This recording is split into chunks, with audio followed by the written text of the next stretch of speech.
Eu comecei a fazer jornalismo, minha ideia inicial era trabalhar com cultura. Eu gosto muito de cinema, de música, de teatro. Então, a princípio, minha ideia era fazer cultura e contar histórias. Eu não pensava em cobrir guerra, mas pouco depois, já acho que no terceiro ou quarto semestre da faculdade, já comecei a pensar que seria interessante cobrir uma guerra, sabe, fazer umas coisas mais ousadas, assim, coisas que a maior parte das pessoas não faz, né? Comecei a pensar nisso, mas sempre, é lógico que na faculdade você vê isso como algo muito distante, né? Quase impossível, né? Mas a vida foi conduzindo as coisas e aconteceu. Eu comecei a fazer jornalismo para valer, trabalhar em grandes veículos, tudo. Aí eu já comecei a pensar nessa possibilidade, que seria interessante um dia cobrir uma guerra, né? Em 2003, explodiu a guerra no Iraque, com os Estados Unidos. Eu tentei ir, me articulei, mas acabou que não rolou. E eu, por outro lado, também sempre tive muito interesse e admiração pela cultura árabe, pela fé, pela riqueza cultural da história do povo árabe, né, dos muçulmanos. E aí comecei a viajar, ir para lugares com a cultura árabe muito forte, comecei a visitar mesquitas, né? E foi me aproximando mais da cultura, da religião árabe, né? E aí quando teve a guerra, e eu sempre tive vontade de conhecer a Síria, né? Eu fui para o Egito em 2001, tinha muita vontade de ir para a Síria, para a Jordânia, para o Iraque, que é uma região que eu acho muito interessante. E aí quando surgiu a guerra na Síria, eu já comecei, né, assim, vontade de ir, de estar lá, de cobrir a guerra. E aí, para cobrir uma guerra direito, você tem de ir no lugar onde a guerra acontece de fato, né? Quando eu fui para a Síria há 10 meses, eu fui em maio do ano passado. Quando eu fui para lá, a cidade da Síria onde a guerra era mais intensa é a cidade de Homs, que até hoje, Homs e Alepo são as duas cidades que mais sofrem com a guerra. E Homs é uma cidade muito grande, é uma cidade do tamanho de Curitiba. E eu queria ir para lá, né? E claro que era muito difícil, né? Você ir para a cidade onde a guerra acontece de fato, né? Onde a guerra é pior. Só que a minha intenção era contar a história das pessoas, como as pessoas vivem na cidade, como é que elas conseguem sobreviver, né? Na cidade em guerra e tudo mais. E aí eu batalhei pra caramba, consegui o visto de imprensa da Síria. Aí fui para lá com o visto de imprensa, com tudo legalizado. E consegui chegar a Homs, né? Até hoje eu sou o único jornalista brasileiro que foi para a cidade de Homs desde que começou a guerra. Jornalismo é fonte, né? A gente vive das fontes, né? A gente não faz nada sem as fontes, né? Tem uma frase que eu falei uma vez, o pessoal gostou e eu repito em algumas palestras que eu dou, que no jornalismo o importante não é saber, é ter o telefone de quem sabe. Eu sempre falo isso, né? E é engraçado porque é isso mesmo, né? Jornalismo é assim, a gente não sabe de nada, né? E aí para ir para a Síria cobrir uma guerra, eu me articulei em todos os caminhos que eu podia, né? Eu tinha um contato muito bom da Embaixada do Brasil em Damasco, lá na Síria. Consegui o visto de imprensa, ou seja, eu tinha autorização do governo da Síria para estar lá, trabalhando como jornalista. Tinha contatos com os rebeldes, no exército rebelde, que eu ia ficar com eles. E tinha contato com um ativista de direitos humanos da Síria, que mora lá e estava em Homs. Então, assim, por todos os lados estava bem coberto, né? Só que num país em guerra tudo é possível, né? Você pode estar com tudo certo, todo mundo bem produzido e aconteceu uma tragédia, né? Mas, assim, eu estava com todos essas partes da situação comigo, né? Estava muito bem articulado, né? Por um lado,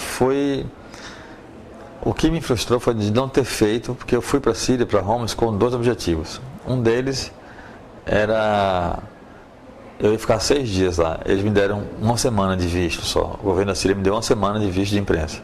Eu pude ficar no país durante 6 dias. O primeiro dia foi a chegada, dormi em Damasco à noite para ir para Homs no dia seguinte. Então um dia tinha perdido, já só tinha 6 dias. Então eu ia ficar 3 dias em Homs, na cidade, andando pela cidade, entrevistando moradores, comerciantes. Homs tem a 4ª maior universidade da Síria, Eu queria ir lá ver como é que estavam as coisas, estava tendo aula, conversar com jovens, conversar com velhos, com crianças, com todo mundo, né? Ver como é que estava a situação na cidade. E também, claro, andando pela cidade, ver os efeitos da guerra, né? Esse era um lado da moeda, que eu ia fazer a matéria. O outro lado da moeda era que eu ia passar 3 dias acompanhando os rebeldes em combate. Eu ia ficar 3 dias com eles, indo com eles para o confronto, fotografando, filmando os caras em combate. Essa segunda parte eu não fiz porque eu fui preso, né? Não consegui acompanhar os caras em combate. Mas eu tinha visto já a cidade destruída. Porque até eu ser preso, já tinha passado pela cidade, já tinha visto muita coisa, já tinha feito uma foto de um prédio que tinha caído uma bomba, em cima dele uma bomba jogada pelo exército da Síria, pela Força Aérea da Síria. Já tinha visto prédios destruídos, casas destruídas, a cidade totalmente destruída. Imagina uma cidade como Curitiba, você andar pela cidade inteira de carro e você vê tudo destruído. São poucos, né? Quer dizer, há um ano, eram poucos os prédios e casas que não tinham nenhuma marca de explosão nem de tiro. Então, tudo isso eu tinha visto. E aí eu fui preso. Só que ao ser preso, a outra parte da matéria que eu ia fazer, a parte humana de entrevistar pessoas que moravam lá, de conhecer a história das pessoas, essa outra parte acabou sendo melhor. Porque se eu tivesse ficado solto, naquela situação, ninguém, nenhum morador de Homs, ia topar ficar conversando comigo durante 3, 4 horas. Eu acho muito difícil que eles me recebessem dentro da casa deles, por exemplo, porque isso aí tem espiões do governo, vem o cara com um jornalista estrangeiro dentro de casa, acho que o cara também é espião, acho que tem coisa errada, entendeu? Então as pessoas teriam muito medo de falar comigo. Só que na prisão eu fiquei numa cela com mais de 20 presos. Graças a Deus, um deles falava árabe, falava inglês. E por meio desse cara eu pude conhecer a história de vários outros presos. Então acabou que nessa questão humana, eu saí da prisão com muito mais histórias, muito mais detalhadas do que eu teria se ficasse na rua. O livro, um dos méritos do livro que eu acho assim, uma das coisas mais legais do livro é que tem muitas histórias humanas, e sempre como eu trabalho com nome, sobrenome, tudo checado, entendeu?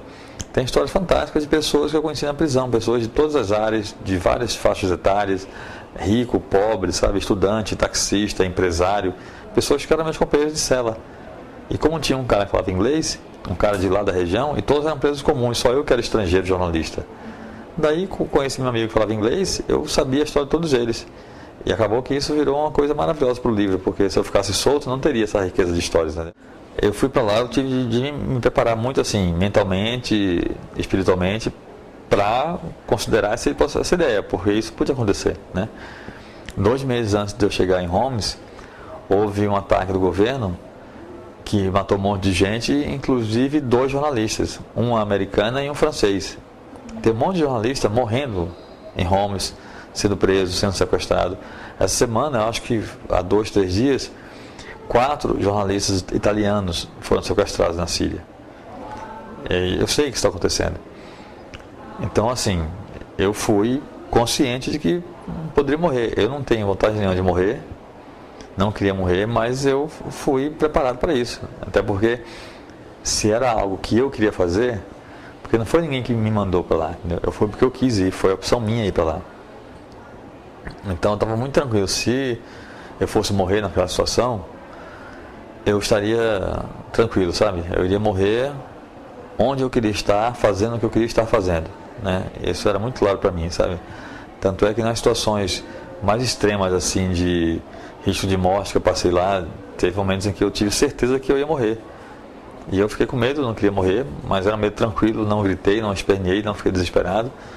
Eu apenas, assim, aceitei a morte e fiquei tranquilo em saber que eu estava fazendo o que eu queria fazer, sabe? Não tive nenhum arrependimento, assim, eu estava tranquilo, me senti plenamente preparado para morrer. Nunca penso o que eu faria atrás, não adianta pensar essas coisas. Até porque no meu caso eu fiz tudo da forma mais perfeita possível, sabe? Estava com vídeo de imprensa, tinha contatos na embaixada, tinha contatos nos rebeldes, estava com tudo muito bem feito. E eu estou pensando em ir de novo, sim. Não, se eu for agora eu vou para Alepo. Porque já fui para Homs, né? Se eu for agora eu vou para Alepo. Se eu for agora, o risco é maior, porque se eu for agora eu vou entrar ilegalmente no país. Porque é óbvio que o governo da Síria não vai me dar o visto de imprensa de novo, né? Eu fui fichado lá, eu fui preso, eu fiz foto segurando a plaquinha com o número em árabe, olhando para frente de perfil, entendeu? Então é lógico que eles não vão me dar o visto de imprensa. Então se eu for agora de novo, eu vou entrar pela Turquia, na fronteira pela Turquia, para ficar com os rebeldes. E aí eu vou para Alepo. O jornalista é aquele que vai no local da notícia. A internet é uma ferramenta. Eu adoro a internet, eu uso muito o Facebook. Sempre que eu vou para eventos, depois receber um monte de convite de amizade, aceito todo mundo e comento, respondo todas as mensagens que eu recebo. Tem muita gente que lê o livro e manda mensagem, eu recebo todo mundo. Mas jornalista, lugar de jornalista não é atrás de computador, não é na mesa, na redação. O repórter tem que estar na rua, quem tem que estar na redação é o editor, o diretor. Eu não sou repórter mais. Minha carreira foi crescendo, foi tomando outros caminhos. E quando fui para a guerra na Síria, eu era editor executivo da revista. Não era atribuição minha fazer reportagem. Eu fui porque eu quis ir. Entendeu? Mas não era meu dever fazer. Quando eu tenho hoje uma grande reportagem, quero fazer algo especial, eu faço meus livros. Mas meu trabalho na redação no dia a dia é outra coisa. Eu virei editor, executivo, já dirigi redação, entendeu? Mas repórter é uma coisa muito arriscada, muito perigosa, porque tem uma geração nova que acha que pesquisar no Google é jornalismo. Não é, né? O Google tem um monte de coisa errada. Já colocaram coisa errada no Google sobre mim. Eu dei uma entrevista, a moça, não sei o que foi que ela não entendeu certo, ela colocou um monte de coisa errada e estava na internet. Então, assim, o repórter ele tem de ir para a rua, tem de estar no lugar e tem de saber usar as redes sociais, fontes por computador para melhorar o seu trabalho, não como base principal. Eu, graças à internet, eu consegui ir para a Síria graças à internet. Porque eu cheguei, primeira coisa, eu mandei um e-mail para o pessoal dos Repórteres Sem Fronteira, dizendo que eu queria ir para a Síria, que se eles tinham alguém por lá, não sei o quê. Aí disseram que tinha um ativista de direitos humanos em Homs que poderia ajudar, mas que é um cara sírio, que está lá, que não fala com qualquer um, obviamente, o cara morre de medo de estar sendo investigado. Aí falou, manda tudo que você tem para mim que eu vou mandar para esse cara. Eu mandei um currículo meu, o que eu já fiz, meus livros, tudo mais, mandei. Eles passaram para o cara lá na Síria, um pouco tempo depois eles mandaram por e-mail o Skype desse cara. Adiciona ele, tenta falar com ele, agora é contigo. Adicionei o cara me aceitou, comecei a falar com ele por Skype, aos pouquinhos a gente foi se entendendo, ele começou a confiar em mim, e aí a gente programou a viagem, daí para lá assim. Graças à internet eu tenho amigos da Síria que estão no meu Facebook hoje, tem gente do governo da Síria que está no meu Facebook, tem rebelde da Síria que está no meu Facebook. Imagina isso, tem um rebelde sírio que está no meu Facebook e no meu Skype. E eu falo com esses caras todos. Há 20 anos você usava o telefone, suas fontes estavam na sua agenda de papel e no telefone. Há 20 anos. Há 10 anos as fontes começaram a ficar aqui no celular. O nome do cara e o telefone. Hoje em dia você tem no Skype, tem no Facebook, entendeu? Mas você usa isso para melhorar seu trabalho. Eu não vou nunca fazer uma entrevista por e-mail com o cara que está na Síria. E se esse cara estiver em Porto Alegre? Eu não sei, não estou vendo o cara, estou. Né? Eu tenho de ir lá. Quando a coisa chega no ponto de apurar de verdade, aí você tem de ir lá no lugar. Não precisa fazer a matéria, uma coisa grave como uma guerra ou uma entrevista com uma denúncia pesada, por e-mail, por telefone. Quando a coisa chega no nível profissional, sabe assim, agora vamos brincar de gente grande, então sai da mesinha, esquece o computador, vai para o calor, vai para a rua, vai para a confusão, entendeu? E ficar na redação só a internet e telefone. Eu sou formado, eu gosto muito do meio acadêmico, assim, adoro dar palestra de faculdade. Eu acho que é importante o diploma porque ele atesta essa experiência que a pessoa teve na universidade, né?